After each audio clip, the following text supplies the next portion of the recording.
a pessoa fica assim, eu ensino como é que processa os outros e como você defende quando você é processado.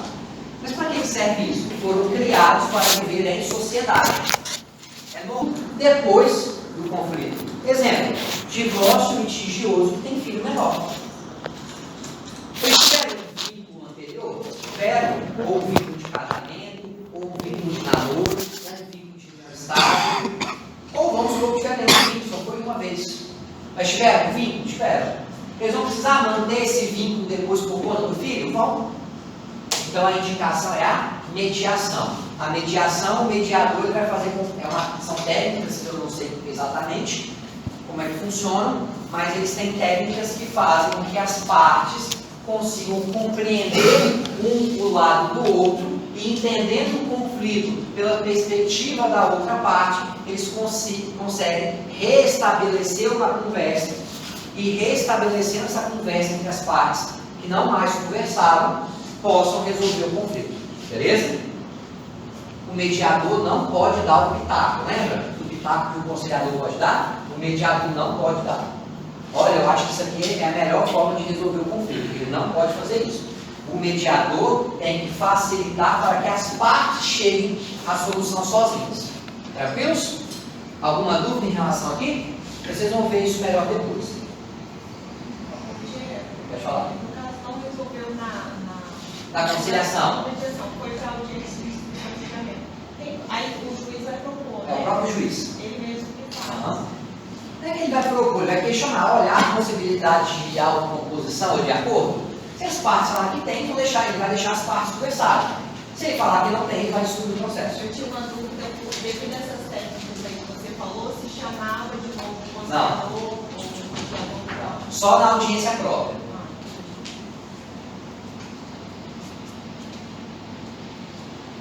Tranquilos? Vamos supor que as partes não querem resolver o conflito. Elas não conseguem, por elas, resolver esse conflito. Elas vão transferir essa responsabilidade para quem? Para um terceiro, para um sujeito que vai resolver o conflito. Eu tenho um conflito com o Mileno, nós não conseguimos chegar a uma resolução, nós vamos transferir essa responsabilidade a um terceiro, a Suelen, por exemplo. E é a Suelen que vai dar o resultado. Diego, olha, Milena não tem que te pagar nada. Ela resolveu o conflito? Resolveu. Diego, Milena tem que te pagar os 5 mil reais do seu prejuízo. Ela resolveu o conflito? Resolveu. Como que nós chamamos dessa forma de resolução do conflito que um terceiro resolve? Heterocomposição.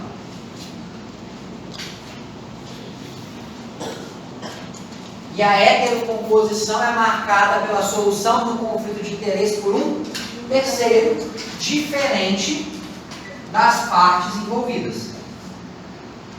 Existem basicamente, pode existir mais, mas não pode entrar muito no tema, porque a parte de direito administrativo, existe aqui para a gente 2 formas de heterocomposição.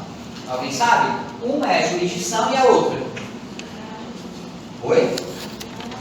Arbitragem. Senhores, qual é a diferença da arbitragem para a jurisdição? Oi? É quem? É o terceiro particular. Então a diferença básica, primordial, para vocês entenderem a diferença entre jurisdição e arbitragem, é que o terceiro da arbitragem é um terceiro particular. E o que isso quer dizer? Que o terceiro não faz parte do Estado, é um terceiro privado. Beleza? Por isso que alguns doutrinadores, não obstante algumas críticas, chame a arbitragem de jurisdição privada. Certo? O que é isso? O terceiro privado que irá resolver esse conflito.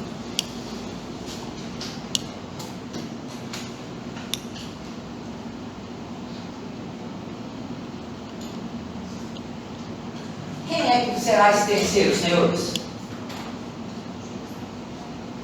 Juiz natural? Juiz? Deve ser um juiz arbitral? Oi? Alguém que fez o curso? E aí? Quem? O maior capaz? Não sei, estou escutando. Senhores, ainda que você possa ter escutado, olha, o cara para ele ser árbitro, ele precisa ser um juiz arbitral, ele precisa ter uma formação técnica. Senhores, a única exigência que a lei de arbitragem faz, lá no artigo 13 da lei de arbitragem, que é a lei 13.000 e alguma coisa, não me recordo, é que o árbitro seja capaz.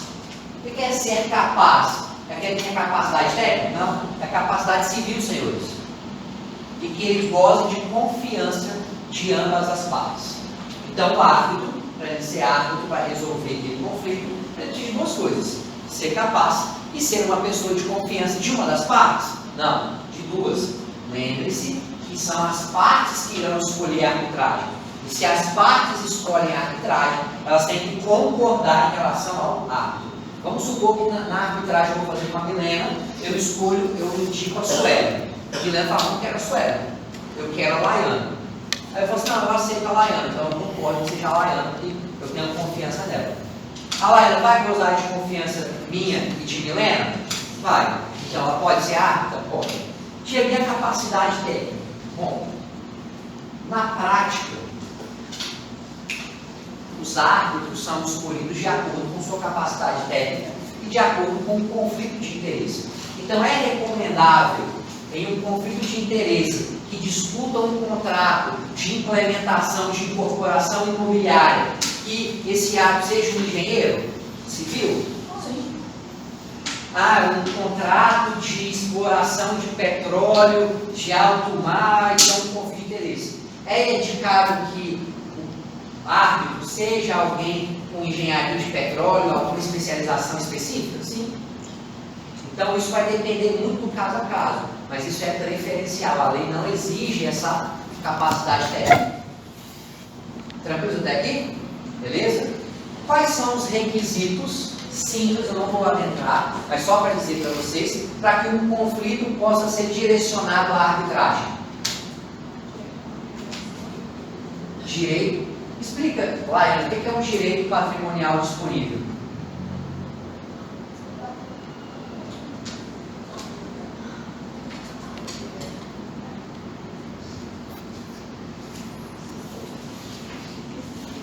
E aí?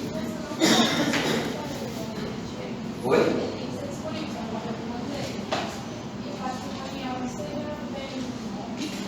Ó, patrimônio é qualquer bem que integra o seu patrimônio, que é um bem, que tem um valor, certo? Eu posso pegar na minha carteira aqui, se eu tiver uns 10 reais e dar para alguém? Posso ou não posso? Eu posso vender o meu carro e entregar o dinheiro aos pobres? Posso? Posso pegar os 10 reais que tem lá na minha conta e distribuir por aí? Eu posso vender minha casa e tornar o que eu quiser? Posso ou não posso?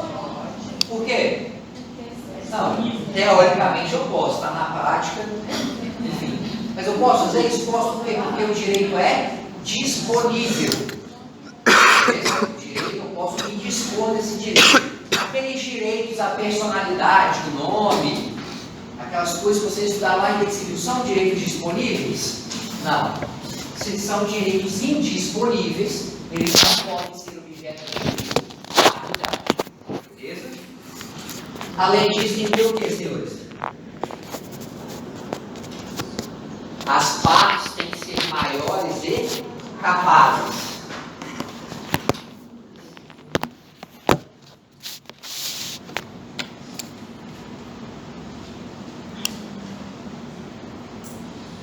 Isso exclui da arbitragem a presença de menores e de sujeitos que não possuam capacidade.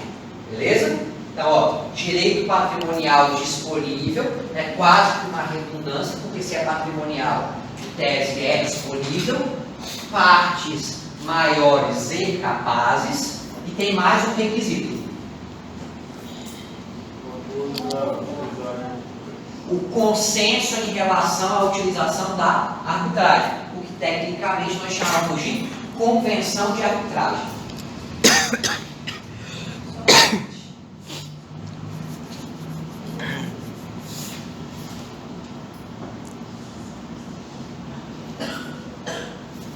E existem duas formas de convenção de arbitragem? Alguém sabe?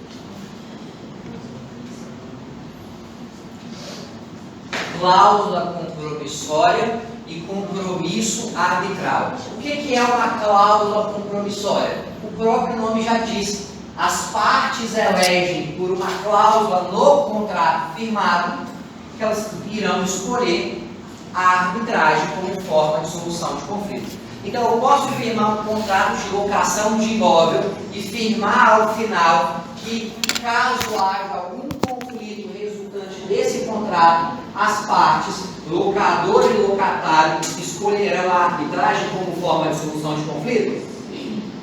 Então, necessariamente, a cláusula existe um conflito ainda e as partes já ajustaram e, se tiver, será a arbitragem. Beleza? O compromisso arbitral, ele vai surgir após o conflito. Surgiu um conflito, as partes conversam, olha, vamos resolver esse conflito por meio da arbitragem? Vamos. Então isso se chama compromisso arbitral. Elas vão fazer um termo de compromisso arbitral, vão assinar. Então, cláusula compromissória vem antes do conflito, o compromisso arbitral vem depois do conflito. Lembraram até aqui? Tranquilos? Então, olha quantas formas de solução de conflito nós temos. Autocomposição, mediação e conciliação, arbitragem e o que importa aqui para a nossa disciplina,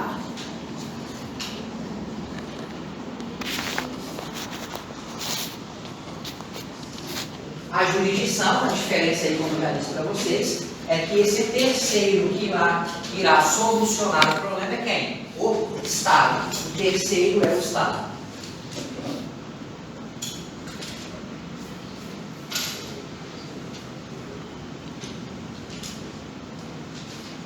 Bom, senhores, eu sei então que uma forma de solucionar o conflito de interesse pelo Estado é a jurisdição.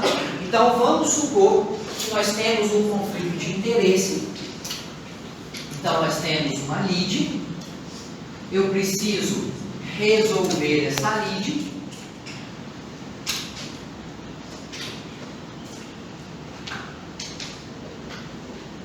Eu quero utilizar da jurisdição. O que eu tenho que fazer, senhores? Como que nós fazemos para que o Estado resolva o nosso conflito de interesse?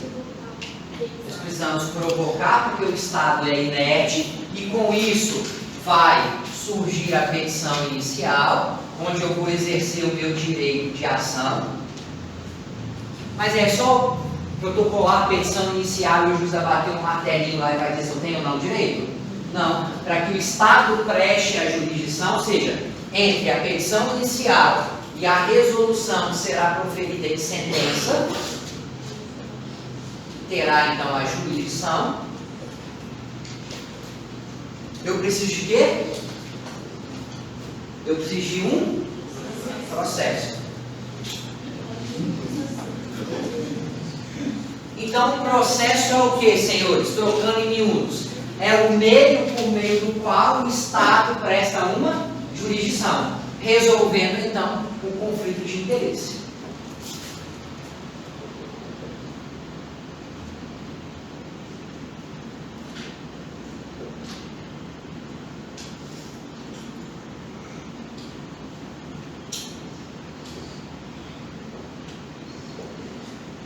Tranquilos? Então o processo está dentro disso aqui.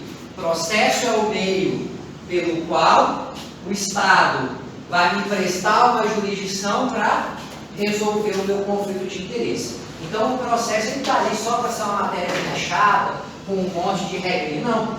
É uma forma, é o procedimento previsto mediante o contraditório e a ampla defesa para que os sujeitos da relação jurídica, autor, juiz e réu, se relacionem para que haja ao final o quê? A solução do conflito instaurado. Beleza? Até aqui? E foi isso que nós vimos no semestre anterior. Nós vimos o quê? O processo. Eu tenho um conflito de interesse, eu preciso resolver, eu quero resolver pela jurisdição, eu preciso então de um processo. E como funciona esse processo? E foi isso que nós vimos no semestre passado. Petição inicial, que é o ato que eu provoco o Estado para que ele me dê a jurisdição e resolva o meu conflito, até a sentença, que é o ato processual pelo qual o Estado me dá a jurisdição. Lembra disso? Posso apagar o quadro? Não? Vou dar 2 minutos para vocês terminarem. Quer pegar a matéria, senhores?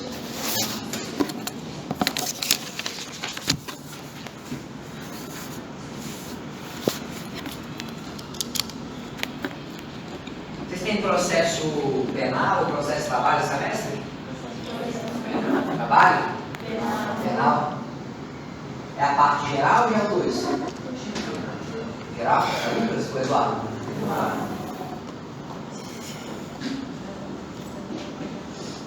Lá vocês vão ver que as coisas funcionam um pouquinho diferente, mas não... a base é a mesma coisa.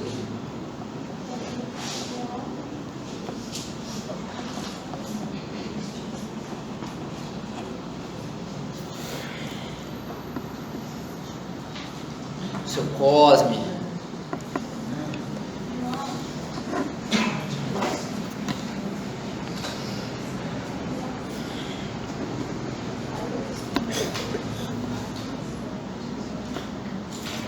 Posso apagar? Tá copiando, doutora? Oi? Ah, tá.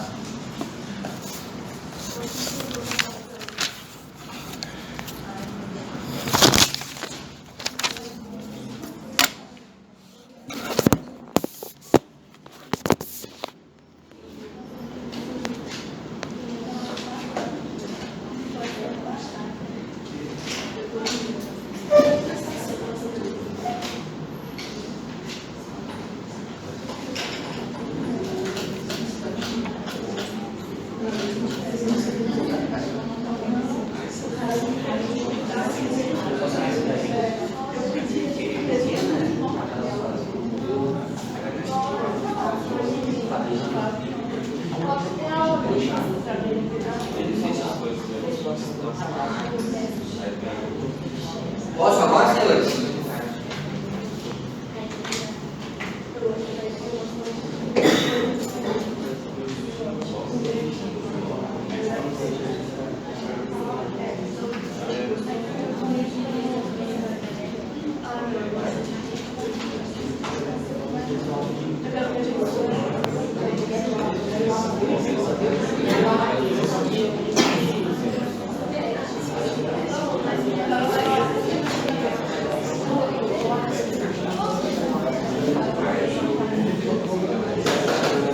Senhores e senhoras, vamos lá?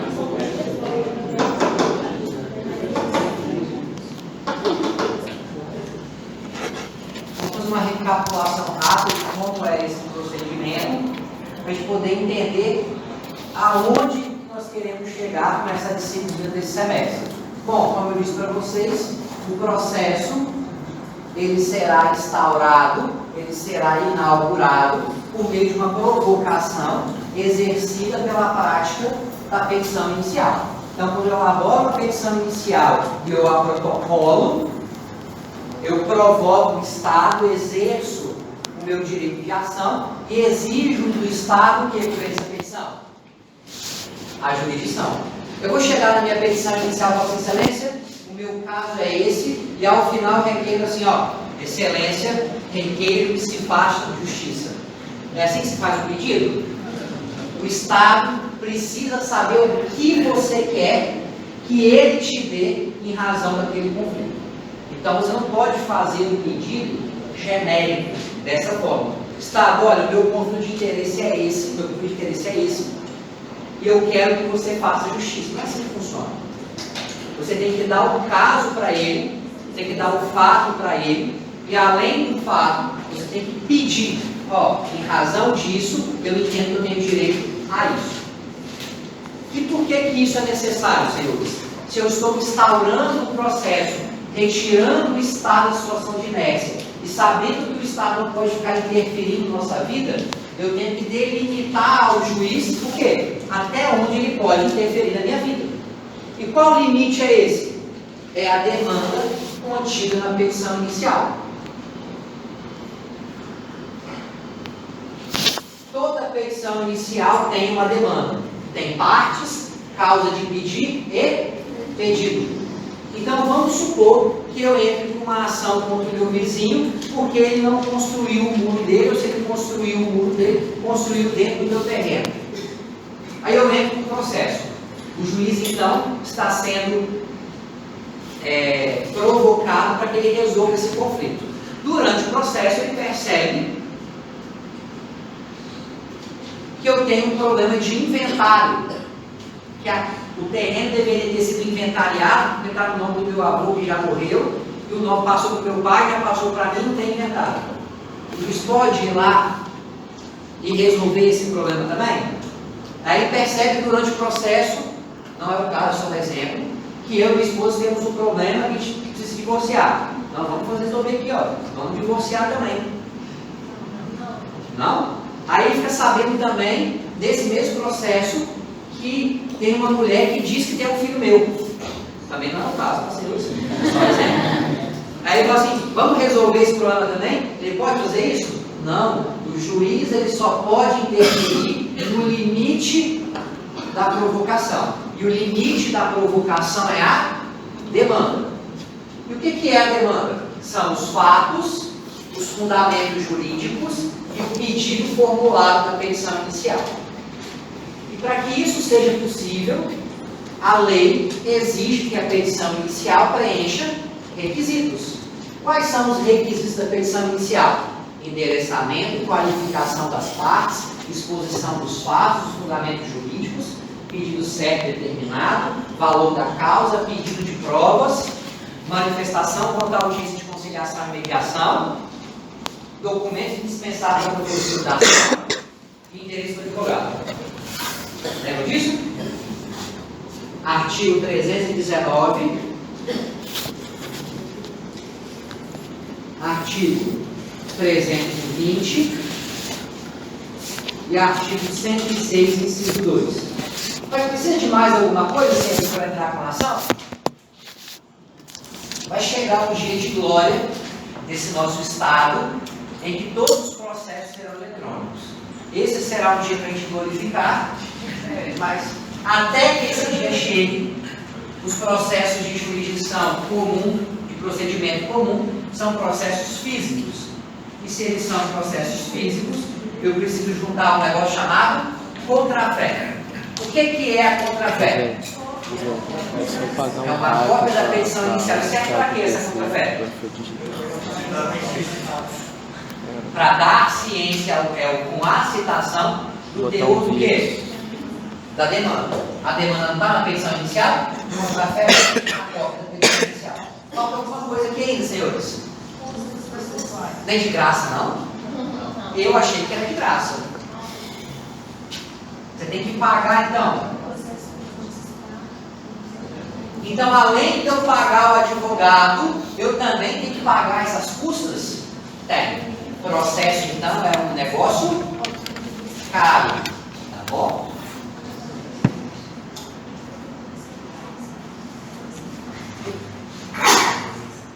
Eu falo tudo. Não sobre isso,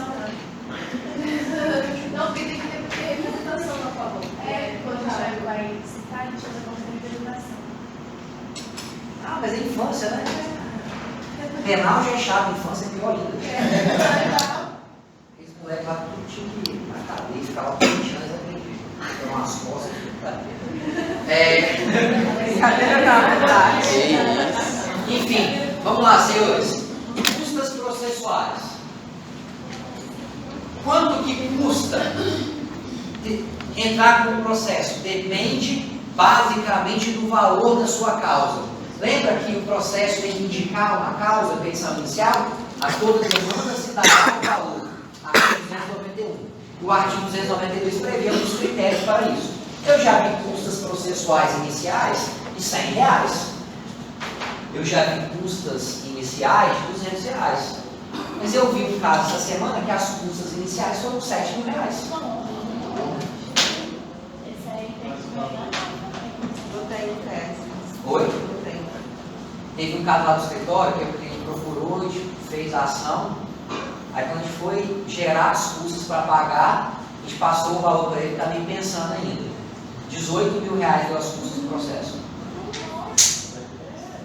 Senhores, eu falo que tem gente que tem condições de pagar e só está decidindo se vale a pena por conta do gasto. Beleza? Se for eu, professor, pagar com os R$18.000, eu nem entro. R$7.000 tão pouco. Talvez se for uns R$100 ainda assim, senão peça assim. Então eu vou fazer o que, senhor? Se eu não tenho condição de pagar? Você precisa entrar com uma causa, Helena. Gera as custas, deu R$7.000. O que você faz? Você vai desistir? As custas não podem ser um empecilho a você ter acesso à justiça. São valor alto, você tem que receber. Para as custas dar 7.000, o valor é uns 500, 400 mil para receber, né?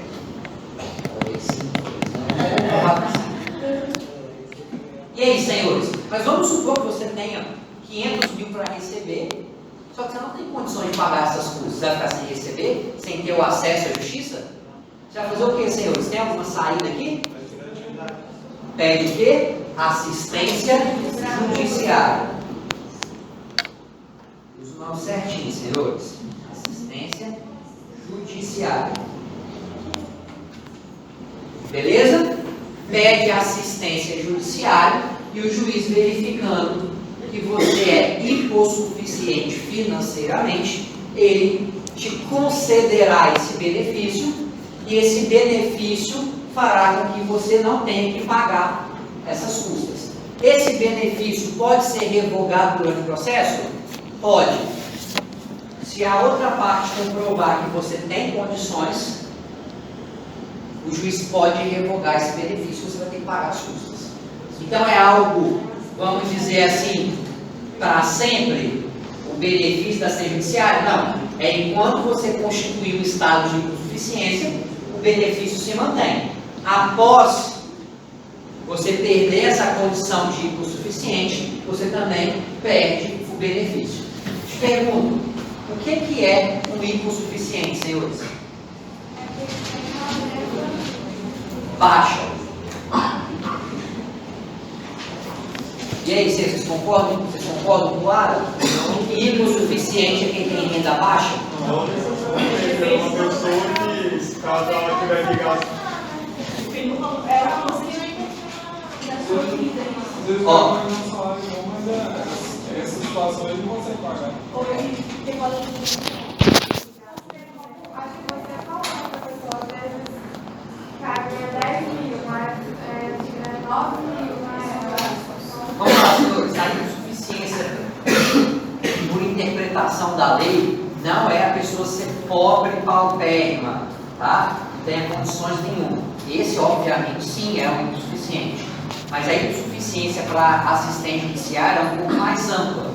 Ela está relacionada ao quê? À subsistência da pessoa com o que ela ganha. Por exemplo, eu fiz uma petição para uma cliente minha, ela ganha um salário de R$4.000. Pode ser que para vocês, eu falando, talvez para a maioria, ou para todos, R$4.000, pô, o salário top, R$4.000 por mês. Mas dependendo, a pessoa paga R$1.000 de aluguel, aí ela precisa ter um carro para trabalhar, ela paga mais R$1.000, aí ela paga um plano de saúde, tem mais R$300, ela paga água, telefone, energia, internet, paga o supermercado, então está barato hoje. Se ela tiver filho, não é o caso, se ela tivesse aí mais um filho, foi embora, ela é insuficiente? Acabou. Ela é insuficiente? É. Porque se ela pagar as custas do processo, vai faltar para a manutenção da vida dela, sim? Ah, Diego, mas eu gasto mesmo. Meu cartão de crédito tem lá. É roupa, é lanche, é café da tarde, é mais lanche, é jantar, tem mais um lanche lá. Então não tem condições de pagar. Senhores, os gastos, mais ou menos, os gastos, obviamente, para demonstrar que você não tem condições, são aqueles gastos de uma vida normal, tá, senhores?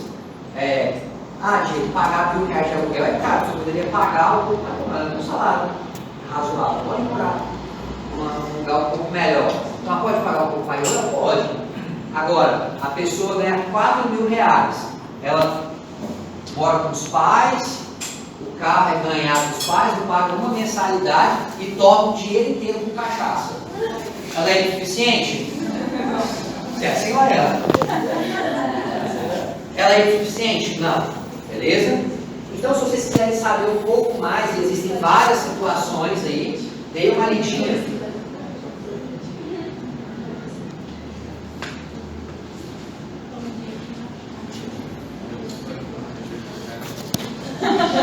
Lá do artigo 98 ao artigo 102 do CPC, tem tudo sobre assistência judiciária.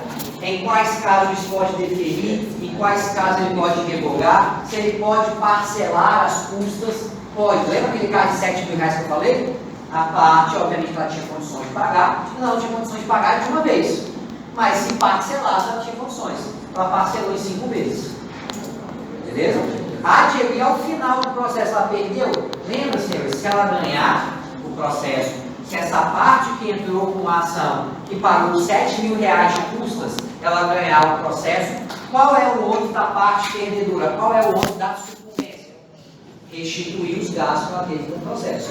Então, eventual procedência do processo faz com que a parte que perdeu devolva para a parte autora os R$7.000 que ela pagou de custas e eventuais gastos que ela teve durante o processo, com perícia e por aí vai. Tranquilos? Beleza até aqui? Demorado? Vou falar pra caramba. Até falando. Analisar descrito de cirurgia? A regra seria. Mas se eu esperar até o final, vai acontecer o que comigo? Não posso, né? Então eu posso ter o meu direito esvaziado, eu posso perder o meu direito pelo decurso do tempo. E em razão da possibilidade de ter esse risco de perder o meu direito pelo decurso do tempo, que ao final já não vai mais ser efetivo, porque eu morri, por exemplo, o que eu posso pedir na minha petição inicial e o juiz vai analisar aqui? As tutelas. Calma. Vocês conhecem como liminar, tá? Mas tecnicamente o nome correto são tutelas provisórias. O próprio nome já diz, é provisória. Então o juiz vai analisar a probabilidade do direito, o risco de dano irreparável de difícil reparação em razão da demora do processo e vai verificar se eu preencho os requisitos lá do artigo 300. Se eu preencher, ele pode fazer o quê? Antecipar a tutela. Então ele vai antecipar o que ele daria ao final uma sentença aqui no início. Isso que vocês conhecem como liminar, o nome técnico e correto é tutelas provisórias. As tutelas provisórias podem ser de urgência ou de evidência, tá bom? E ele vai analisar isso aonde? Nesse primeiro contato com a petição inicial.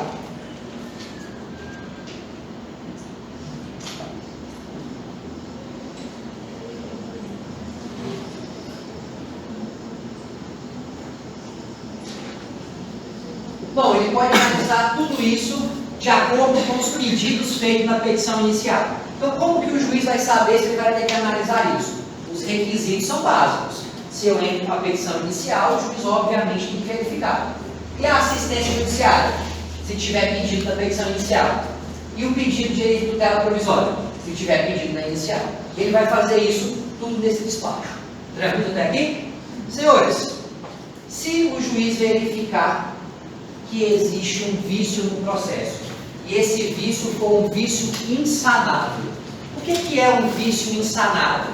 É aquele vício que não pode ser consertado, ele não pode ser corrigido, ele não pode ser emendado. E o que acontece então com a petição inicial na qual o juiz verifica que existe um vício que não pode ser corrigido? Oi? Ele vai indeferir a petição inicial. E que tipo de ato judicial é esse, senhores? É uma sentença, é uma decisão?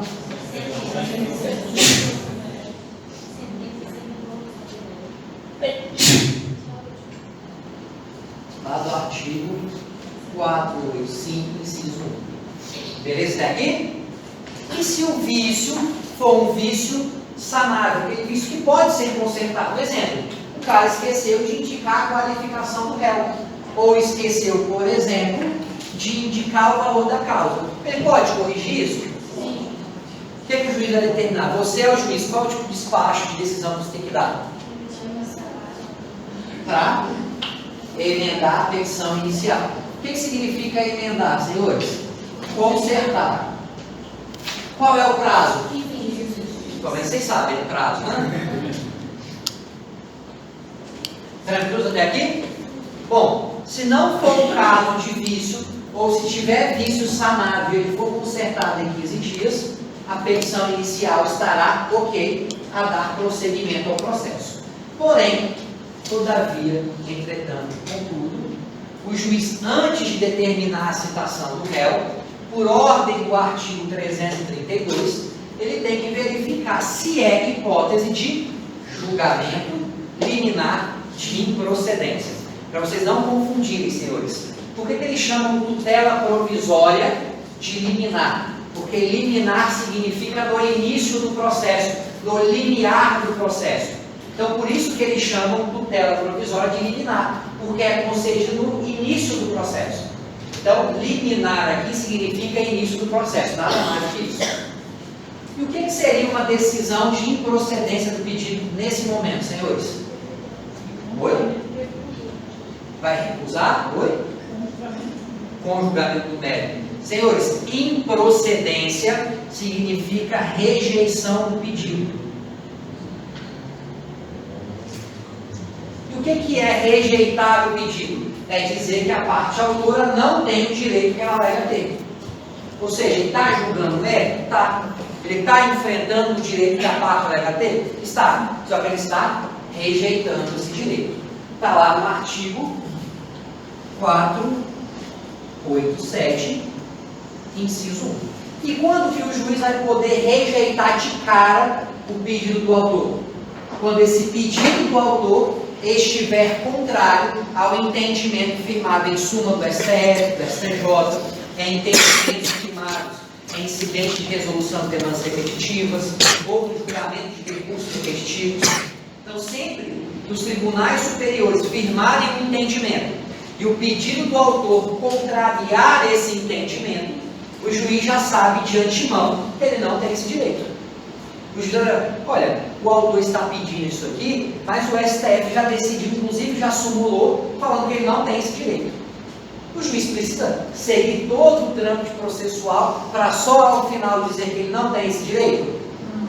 Então, o julgamento liminar de improcedência do pedido, no qual o juiz vai rejeitar o pedido do autor, porque está contrário ao entendimento do STF ou do STJ, é uma técnica de aceleração processual. Por quê? Porque ele já dá o resultado no início do processo, sem ter que percorrer todo o trâmite processual. Beleza até aqui? Você quer isso se você for autor? Não. Você quer que o seu processo continue. Oi, Adenildo, sou o seu assistente.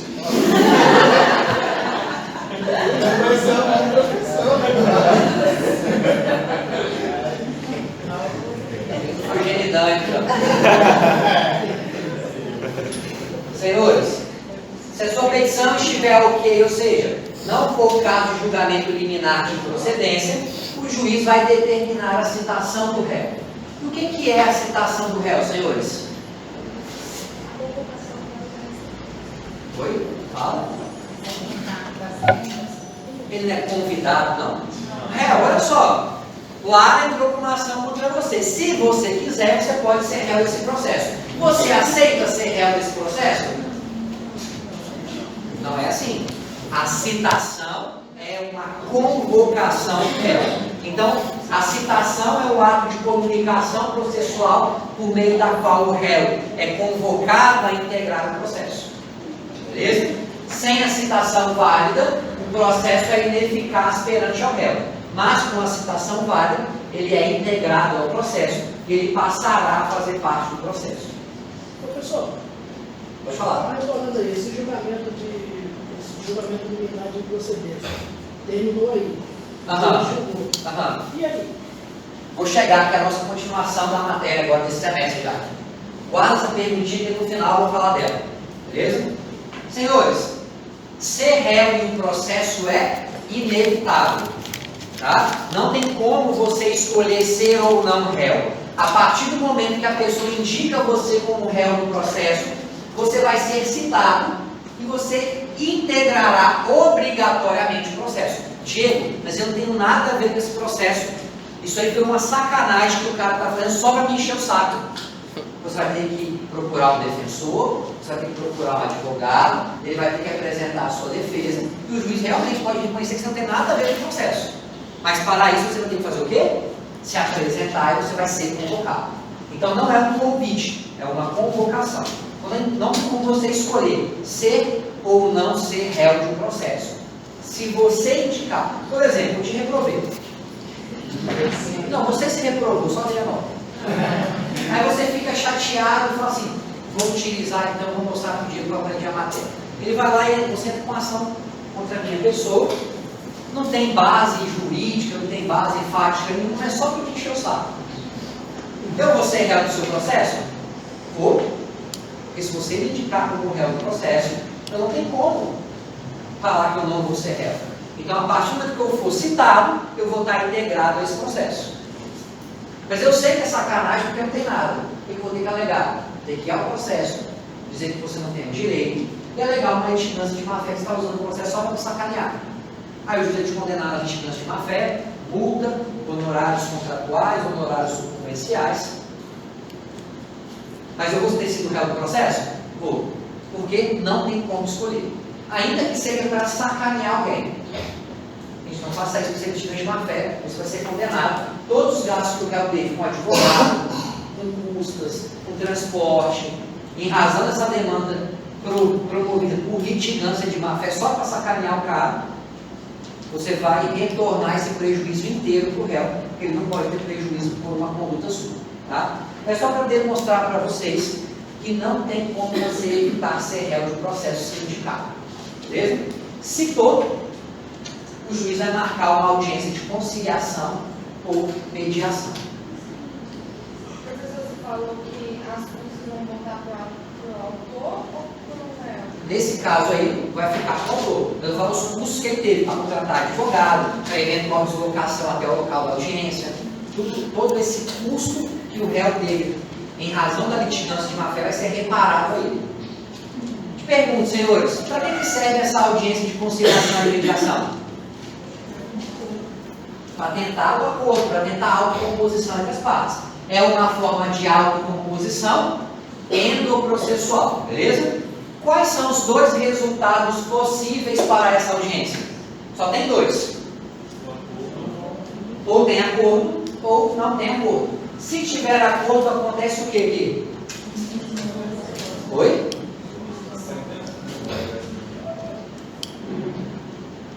Nós teremos uma sentença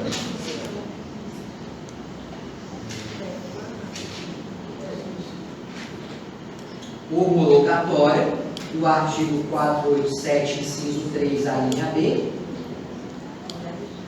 Encerrou o processo aqui, senhores? Sim, porque as partes chegaram à autocomposição e com a autocomposição o conflito foi resolvido? Foi, encerrou o processo. Por isso que o legislador trouxe essa audiência para o início do processo, antes mesmo da contestação, porque isso facilita, isso propicia que as partes sejam mais propensas ao acordo, beleza? Por outro lado, se as partes não chegarem a um acordo, acontece o que, senhores?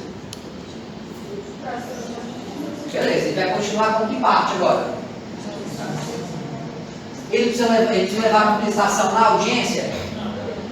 Ele vai ter qual prazo? Qual é o termo inicial desse prazo? A data da audiência. Então ele vai ter 15 dias para apresentar a resposta. O réu é o... Pode falar. O interesse, ele vem na citação, quando o réu é citado, ele não tiver interesse nessa... O juiz vai despachar aqui, ó. Se o autor, você fala do réu ou do autor? Do réu. Ele vai ser citado e já na citação ele vai ter uma intimação também para a audiência. Então eu vou ser citado e no mesmo ato eu vou ser intimado para essa audiência. Se eu não quero comparecer nessa audiência porque eu não tenho acordo, eu tenho que me manifestar no processo até 10 dias antes. E qual vai ser a data então do meu prazo? A data do protocolo dessa petição, dizendo que eu não tenho interesse na conciliação. Beleza? Então vai ser diferente. Se você tiver proposta de acordo, espera a audiência. Não deu certo o acordo na audiência, 15 dias, apresenta a defesa. Beleza? Agora, se você não tem proposta de acordo e não quer apresentar acordo, você tem que peticionar até 10 dias antes da audiência, dizendo que você não quer o acordo. O juiz vai cancelar a audiência e o seu prazo para apresentar a resposta, que é de 15 dias, vai contar do protocolo da petição, dizendo que você não quer a audiência. Beleza? Recordaram disso? Diego, o autor manifestou na petição inicial que ele não quer a audiência. O juiz, então, vai determinar a citação e não vai marcar a audiência. E como que vai começar a contar o meu prazo? Da juntada da citação aos autos, se for por AR, com a juntada do AR, se for por oficial de justiça, com a juntada do mandado de citação, se for por carta precatória, com a juntada da carta precatória aos autos. Lá no artigo 231, tem todas essas regras, beleza? Então, o termo inicial, conforme o artigo 335 do prazo para a resposta, pode ter pelo menos 3 hipóteses. Da audiência, do protocolo da petição do réu dizendo que não quer o acordo, ou da juntada da citação, caso o juiz não designe a audiência. Lembraram disso? Sim, não, mais ou menos? Mais ou menos? Quem falou mais ou menos? Por que você não lembrou? Da citação, Por AR? Vamos supor então que eu promovo uma ação contra você lá. Eu falo na minha petição inicial que eu não quero acordo. Já digo lá que eu não quero acordo. O juiz então não marca essa audiência quando ele dá o despacho inicial. Ele vai determinar apenas a citação. Se ele não marcou a audiência, quando então vai começar a contar o seu prazo? Se não teremos audiência. Da data da citação? Não. Se você olhar o artigo 231, fala que o prazo para contestação começa a contar da juntada da citação. O que é juntada? Para quem não sabe, senhores, você recebeu o oficial de justiça na sua casa hoje. Ele te citou hoje, começou o seu prazo hoje? Não. Depende. A não ser que esse mandado volte hoje ainda para o fórum e eles juntem esse mandado no processo ainda hoje. Mas pode ser, como acontece, que ele vai citar hoje, ele vai demorar uma semana para devolver esse mandado para o cartório. Quando esse mandado chegar daqui uma semana no cartório, começou a contar o seu prazo? Ainda não. Vai chegar lá com um monte de mandado para ser juntado, o estagiário vai estar no período de prova, ele vai trabalhar só 2 horas, vai fingir que vai trabalhar 2 horas, fala com o papo, vai embora. Vai passar mais um mês, aí o estagiário toma uma pressa do chefe, eu tenho que juntar. Aí um mês depois ele vai lá e junta, certifico do fé que juntei o mandado número tal nos autos nesta data, ele vai colocar a data. Qual é a data que começou a contar o prazo? Na data dessa juntada, beleza? E como você fica sabendo dessa juntada? Vocês não ficam. Você tem que acompanhar o processo. O estagiário não vai ligar para o réu, juntou aqui, começou a contar o seu prazo. Não. Você recebeu a citação, leve para o advogado, leve para o defensor público. Você é o advogado, você é o defensor público, vai lá olhar o processo, se foi juntado ou não. Você que tem que acompanhar. O judiciário para fazer esse acompanhamento com você. Tranquilos?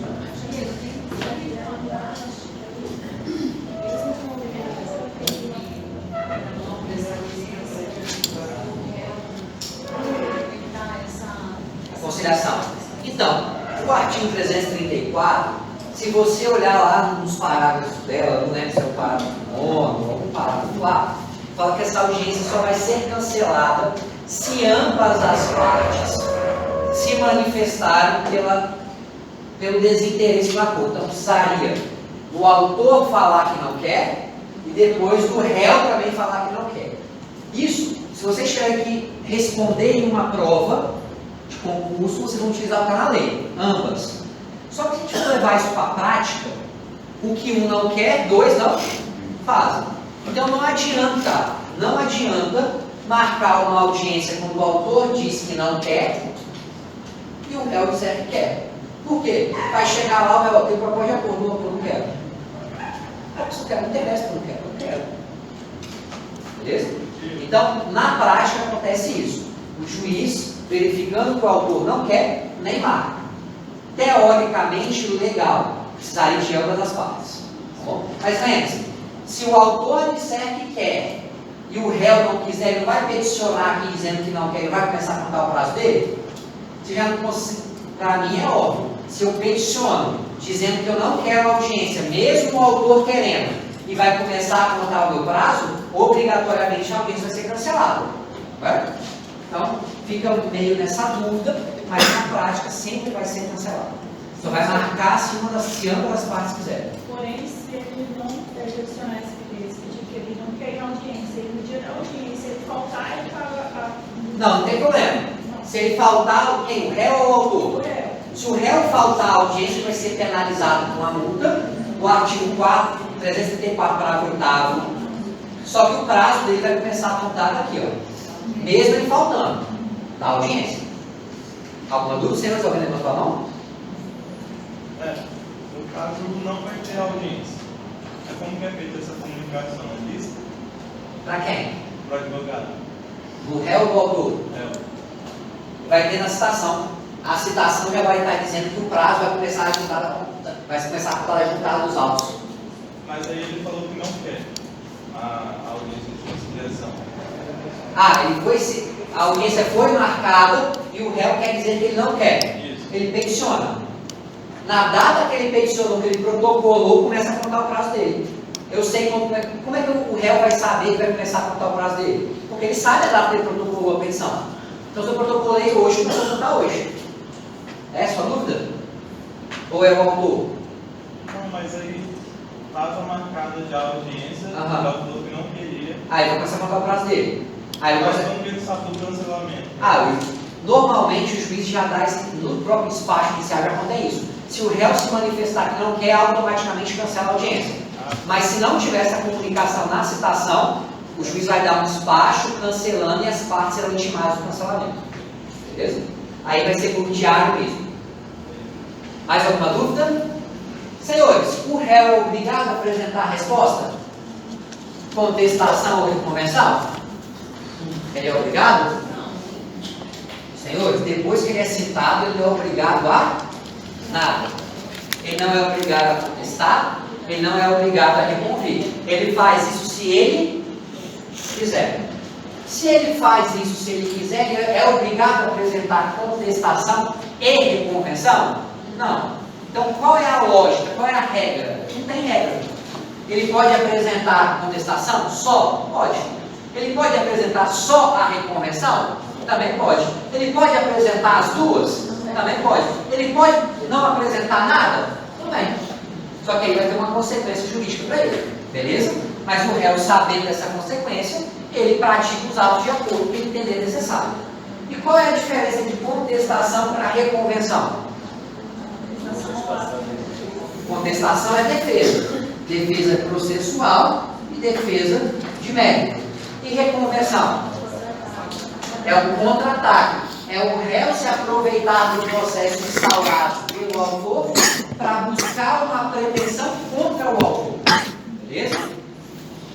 No semestre passado, eu dei vários exemplos para vocês em relação à reconvenção. Beleza até aqui? Tranquilos? Marlene, tem alguma dúvida? Tranquilo? Senhores, apresentada a reconvenção ou apresentada a contestação, o juiz vai verificar. Se apresentada a reconvenção, não é um pedido contra o autor? O autor vai ter o direito de se defender desse pedido? Vai. Quantos dias ele terá para se defender desse pedido com a manifestação à reconvenção? 15 dias?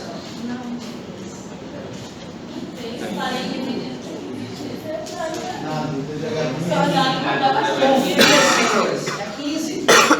Lembre-se, olha, se o réu tem 15 dias para se defender, por que o autor teria um prazo diferente? Lembra? Igualdade de partes. Ambos têm que ter o mesmo tratamento. Então, se o réu teve 15 dias para se defender da demanda do autor, o autor também terá 15 dias para se defender da demanda do réu. Simples assim.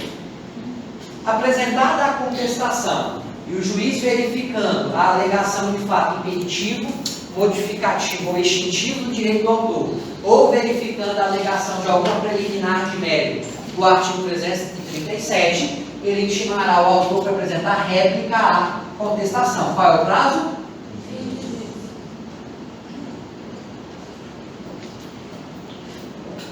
Tranquilo até aqui? Pergunto a vocês, o autor ou o réu, eles podem ter prazos diferentes? O prazo é 15 dias. Mas eles podem ter um pouquinho a mais? Tanto o autor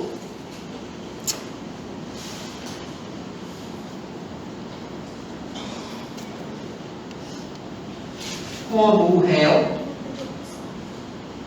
a depender do caso, pode ter o quê? Quais situações que eles possuirão prazo em dobro? Ministério Público, Fazenda Pública, Defensoria Pública e o litisconsórcio. Rapaz, não ia se perder, né? Guarda isso aqui e já vai usar isso de novo.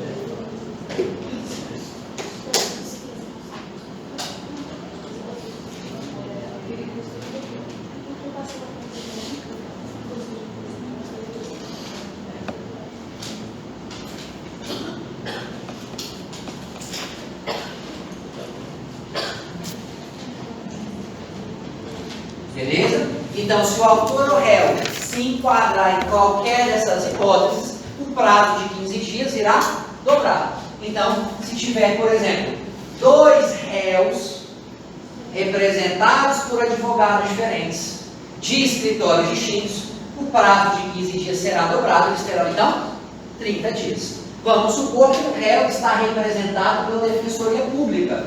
Qual será o prazo? 30 dias. Vamos supor que o autor seja o Ministério Público. Qual é o prazo que o autor vai representar réplica?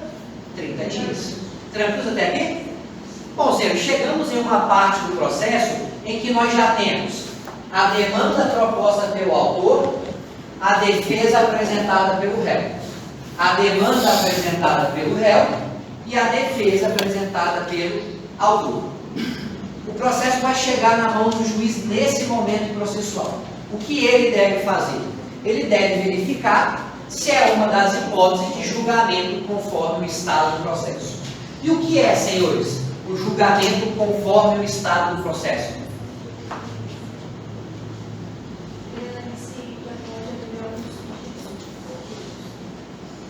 Como? Você já pode atender alguns pedidos ou todos. Mais alguém? Carol, quer complementar? Não. Amanda? Alguém?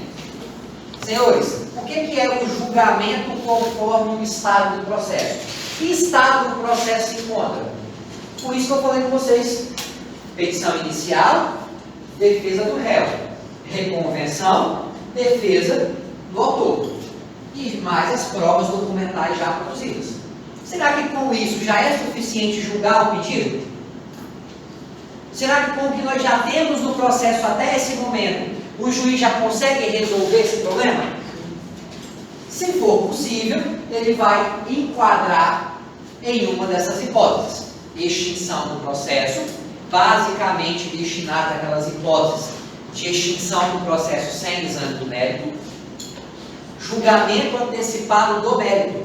Ele entendendo que o que já tem no processo é suficiente a julgar, ele vai dizer se o autor tem ou não direito. E o julgamento antecipado parcial do mérito.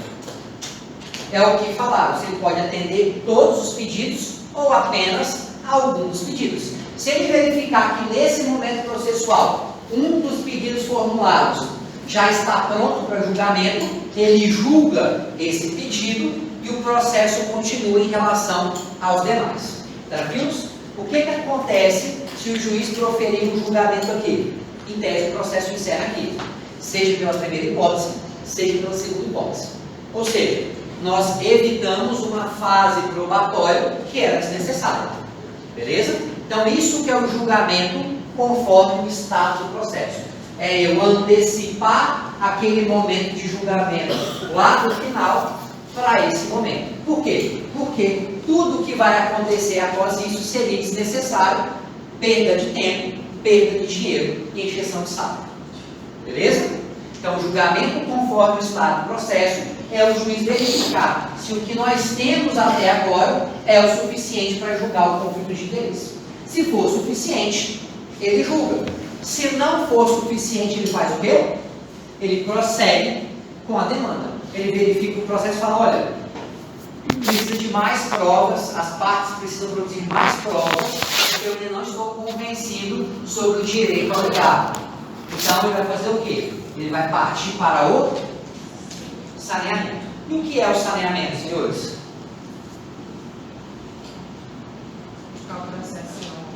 Colocar o processo em ordem. Autor. Pode também. Mas o saneamento, o que ele é? Assim como o julgamento conforme o estado do processo é julgar com o que nós temos, o saneamento é um momento, tem um aluno que analisa o nome que é interessante. É como se fosse um check-up do processo. O juiz vai pegar o processo nesse momento e verificar se tudo que foi produzido até agora está em ordem. Se eles preenchem os requisitos dos atos processuais, se existem vícios, se existem irregularidades que precisam ser consertadas. Se ele verificar essas irregularidades, ele vai determinar a correção. Se não verificar essas irregularidades, ele vai fazer o quê? Organizar o processo para a próxima fase. O que é organizar o processo? É montar uma organização para que a fase probatória transcorra normalmente, para que ele possa decidir o processo. O que ele vai fazer aqui para organizar o processo? Ele vai resolver questões processuais pendentes, ele vai fixar os fatos controvertidos. Lembra que eu expliquei para vocês que fatos controvertidos são aqueles fatos que serão objeto da prova? Então ele vai definir aqui no saneamento o que será provado. Então já vai dizer, os fatos que precisam ser provados são esses. Definiu isso, ele vai delimitar a matéria de direito relevante ao julgamento, vai definir o ônus da prova, ele vai, olha, os fatos que precisam ser provados são esses. Quem tem o ônus de provar esses fatos? Autor ou réu, conforme aquelas regras que eu expliquei para vocês. Teoria estática ou teoria dinâmica. Beleza? Lembram disso? Mais ou menos? Se não lembra, tem que revisar, hein? Oi? Pode falar. Teoria estática, que é aquela regra geral do artigo 373, ou a teoria dinâmica, que ele vai distribuir o ônus da prova de acordo com o caso concreto. Bom, definir o ônus da prova, ele vai definir quais provas serão produzidas. Se a prova pericial, se a prova documental, se a prova testemunhal, se a inspeção judicial. Ele vai definir nesse momento quais provas serão produzidas na próxima fase. E se for o caso, ele já vai designar o quê? A audiência de instrução de julgamento. Como que o juiz faz isso, senhores? Via de regra, ele dá uma decisão em gabinete, com o saneamento. Mas como a doutora falou, se o caso for complexo, seja em relação aos fatos, seja em relação aos direitos, ele pode fazer o quê? Ele pode marcar uma audiência de saneamento.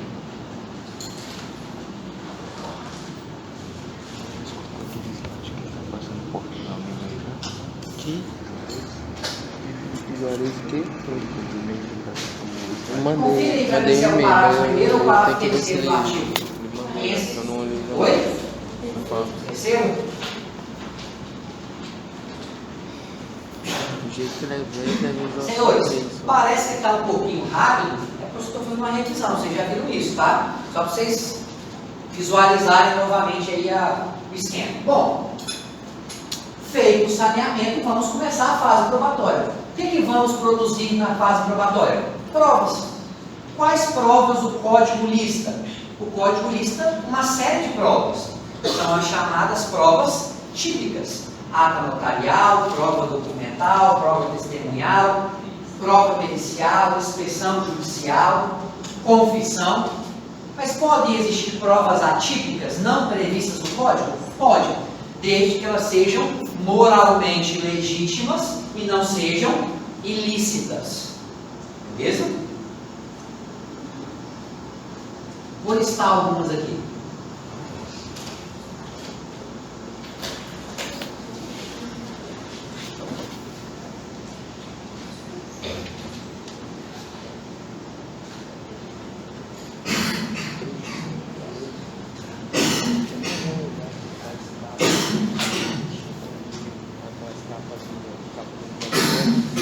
Saúde.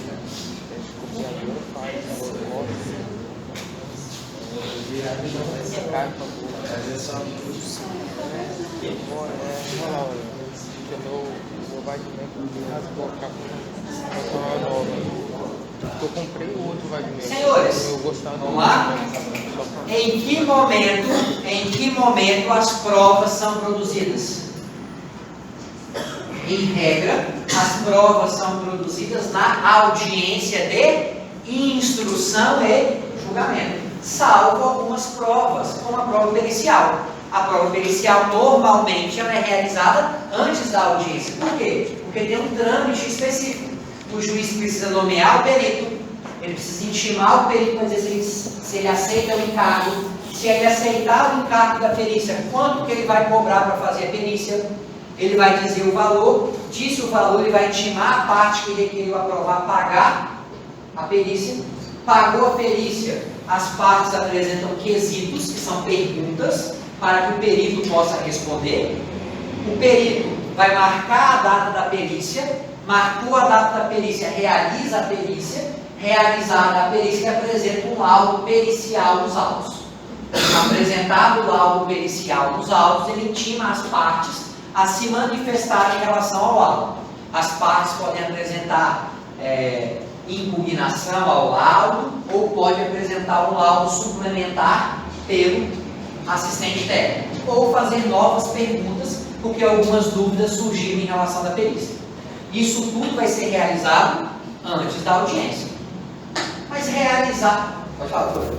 Não, é que eu faz uma prova, né, sobre eu não acabei falando, porque na minha cabeça teria que ser depois. Depois da audiência, não, é sempre antes. Seria antes, isso é uma prova pericial. Não. Vocês podem ter o seguinte na cabeça: a audiência de instrução e julgamento no processo civil é o último ato da fase de conhecimento. Depois da audiência de instrução e julgamento, a regra é que você tenha a sentença e resolva o conflito. Beleza? Então, todas as outras provas que não forem produzidas em audiência são produzidas antes da audiência. Beleza? E você vai perceber o porquê disso agora.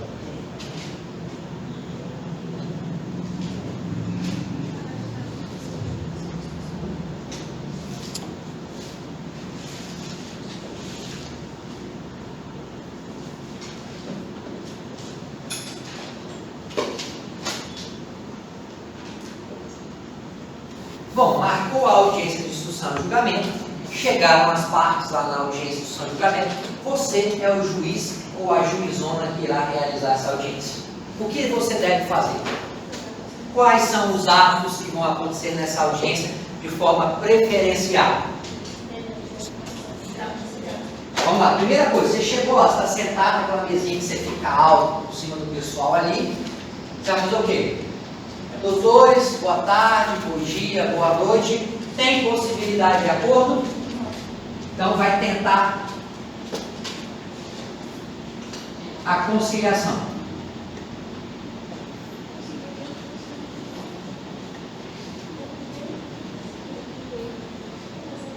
As partes chegaram a um acordo. Foi para a audiência de instrução, as partes estavam propensas ao acordo, sentaram e conciliaram. Acontece o quê? Sentença homologatória. Vai produzir as provas? Não. Encerrou o conflito com o acordo.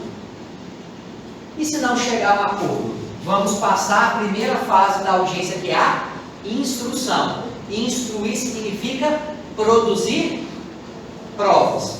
Quais provas serão produzidas em audiência? Provas orais, provas faladas. Qual é a primeira prova oral que será produzida, senhores? Oi? Esclarecimento do perito ou assistente técnico. Por isso que a perícia tem que ser antes. Porque se eventualmente precisar, o juiz vai intimar o perito para esclarecer alguma situação em audiência.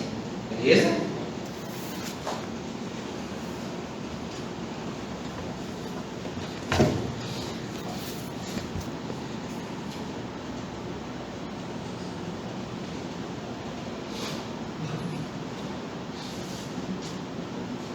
Uma novidade, senhores, do Código de Processo Civil é o seguinte: existem casos, existem processos que obrigatoriamente, com o CPC antigo, você tinha que produzir uma prova pericial.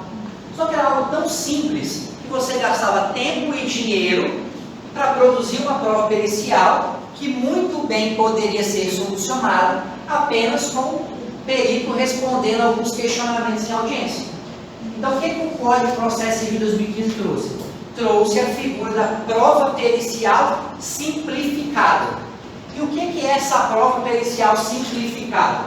Tem aquele trâmite inteiro que eu falei da perícia para vocês? Ele não vai existir.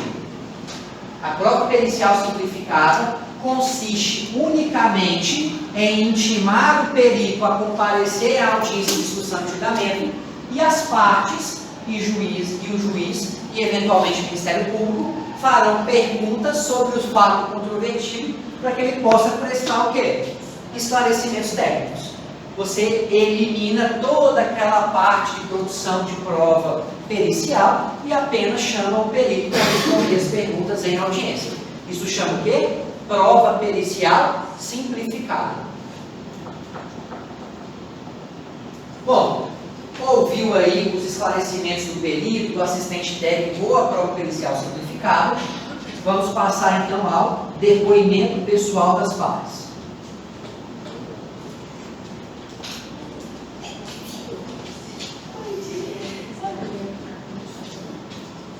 O que é o depoimento pessoal das partes, senhores? É a parte contrária tomando o depoimento do seu adversário. Beleza?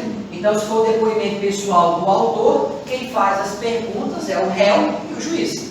Se o depoimento pessoal é do réu, quem faz as perguntas são o autor e o juiz. Beleza? Tomados os depoimentos pessoais, passaremos à prova testemunhal. Oitiva.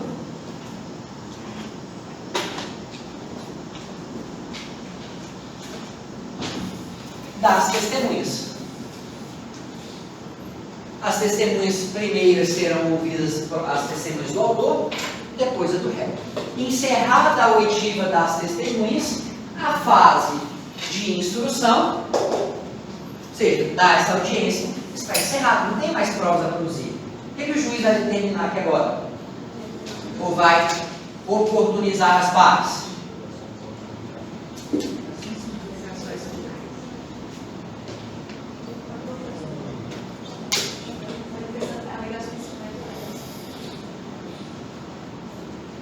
Alegações finais.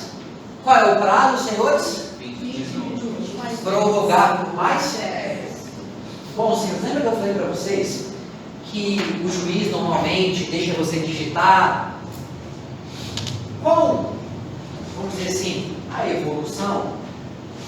Hoje o juiz não fica digitando mais depoimento de partes, de testemunhas. Eles têm normalmente uma câmera, uma webcam, que grava o depoimento.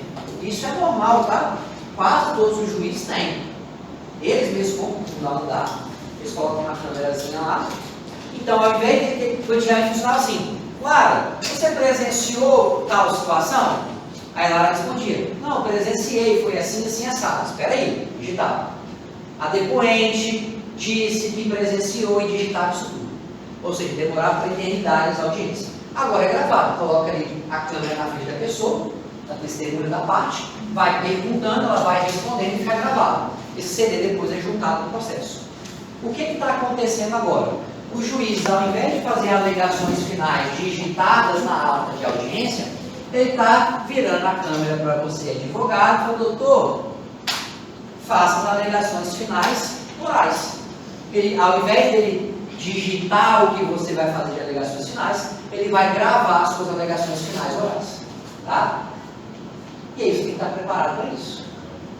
Vai dar aquela tremetinha na perna, vai dar uma gaguejada, mas tem que estar preparado. Então, sempre que você for para uma audiência de instrução de julgamento e que for um caso simples, não for um caso complexo, vá com umas anotações, você prepara antes, faz um rascunhozinho, que aí o juiz vai te dar um tempinho, você vai organizar as ideias e você vai falar.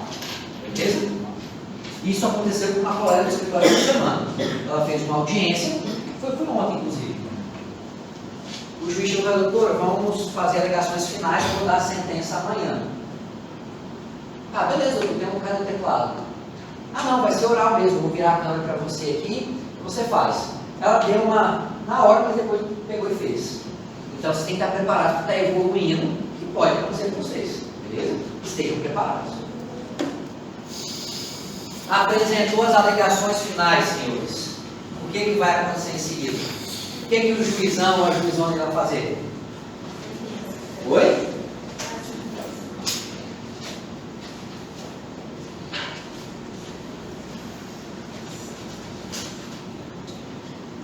E essa sentença é o quê? É a jurisdição. É onde o Estado irá solucionar o processo, o conflito de interesse. Então, o conflito que você expôs na petição inicial só pode ser resolvido ou só será resolvido após o trâmite processual ou mediante um processo. Beleza? Tranquilos até aqui, senhores? Deu para dar uma recapitulada? Calma, não recapitulando. Vamos lá, presta atenção aqui. Ele deu lista para assinar. Ele deu lista para assinar. Vamos listar aqui algumas.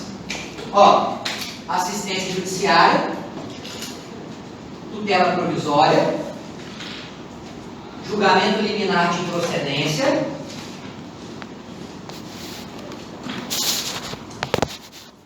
mais qual? Extinção do processo, julgamento antecipado do mérito, julgamento antecipado parcial do mérito, o saneamento do processo por si só já é uma decisão. Mais o quê? Então, em tese, aqui nós teríamos qual? O qual? Oi? Então, aqui, ó, ainda que se acontecer isso, não teremos para cá, mas nós temos pelo menos aqui 7 ou 8 decisões. Vamos supor que uma dessas decisões proferidas, você não concorda com ela. Você pede assistência judiciária, porque você não tem condições de pagar, e o juiz interfere porque ele acha que você tem condições de pagar. Você pede algo na petição inicial, o juiz entende que você não tem o direito e profere uma decisão liminar de improcedência. Você pede a produção de uma prova e o juiz interfere.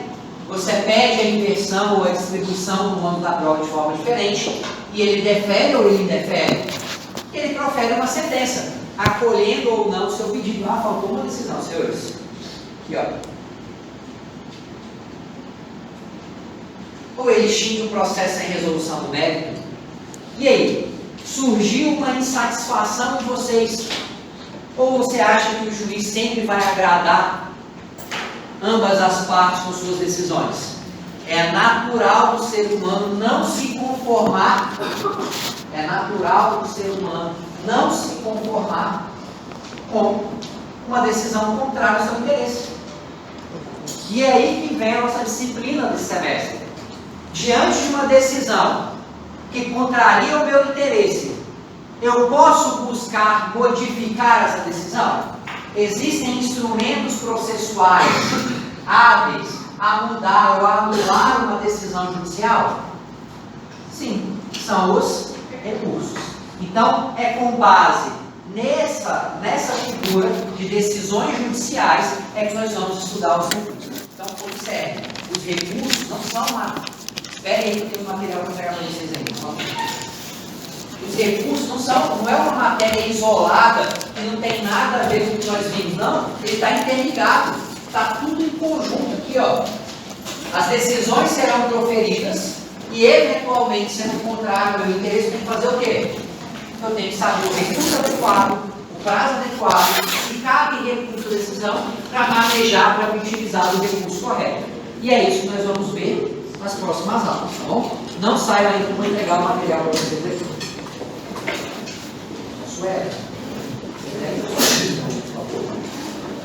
Entrega uma folhinha branca e fica legal. Quem é o livro do quinto período? Entrega uma folha branca e o calendário para casa da sua turma. Folha branca e o calendário para casa da sua turma.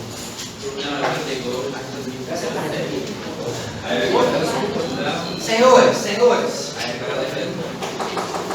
eu vou fazer a chamada.